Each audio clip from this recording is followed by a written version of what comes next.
Hello students, 10ാം class മാത്സിന്റെ tangents എന്ന് പറഞ്ഞ ചാപ്റ്ററിന്റെ വളരെ ഷോർട്ട് വീഡിയോ ആണ്. ഇമ്പോർട്ടൻ്റ് ആയിട്ട് ഓർത്തിരിക്കേണ്ട കുറച്ച് കാര്യങ്ങൾ.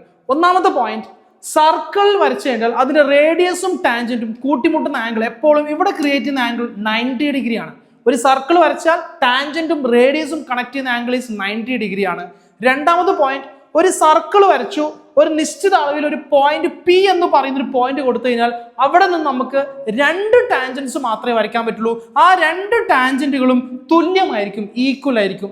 ദെൻ തേർഡ് പോയിന്റ്, ഒരു സർക്കിൾ വരച്ചു, ഒരു ടാൻജന്റ് കണക്ട് ചെയ്താൽ ഇവിടെ ഉണ്ടാകുന്ന ആംഗിൾ എന്ന് പറയുന്നത് 180 ആയിരിക്കും. ഈ രണ്ട് ആംഗിളുകൾ കൂട്ടുമ്പോൾ കിട്ടേണ്ടത്, അതായത് ഇവിടെ എക്സ് ആണെങ്കിൽ ഇവിടുത്തെ ആംഗിൾ 180 മൈനസ് എക്സ് ആണ്. ക്ലിയർ ആയോ? നാലാമത്തെ പോയിന്റ്, ഒരു കോഡ് എക്സ്റ്റെൻഡ് ചെയ്തു പി എന്ന് പറയുന്ന പോയിന്റിലേക്ക് കണക്ട് ചെയ്യുമ്പോൾ അതിലൊരു ടാൻജന്റും കൂടി വരയ്ക്കുമ്പോൾ ഇക്വേഷൻ എന്ന് പറയുന്നത് P A into P B equal to P C square. Last topic, ഇതിന് നമ്മൾ പറയുന്ന പേരാണ് ഇൻ സർക്കിൾ, അന്തർവൃത്തം. ഇതിന് നമ്മൾ ഓർത്തിരിക്കുന്ന രണ്ട് ഇക്വേഷൻ, ഒന്ന് R equal to A by S.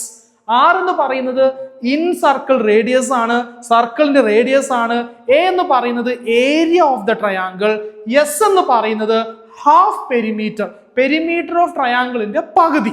ഇനി ഏരിയ കണ്ടുപിടിക്കേണ്ട മറ്റൊരു ഇക്വേഷൻ ആണ് root of S into S minus A, S minus B, S minus C. Thank U.